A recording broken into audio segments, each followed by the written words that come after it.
Nate was a little boy who loved his tablet. Every day after school, he would watch videos and play games for hours. But one day, something unexpected happened. You seen my tablet? No, I haven't seen it.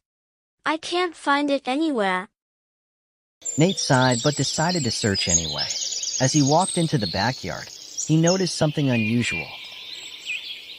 Determined to find his tablet, Nate decided to ask his neighbors. He walked down the street and saw Mr. Johnson watering his garden. Hi, Mr. Johnson. Have you seen my tablet?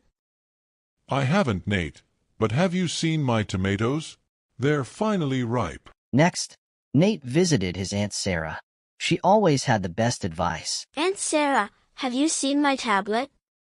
No, Nate, but why don't you stay for a bit? On his way home, Nate saw his friend Jamie playing with his dog in the park and decided to join him. They had fun playing. Wow! At the end of the day, Nate told his mother about his adventure and how he had so much fun.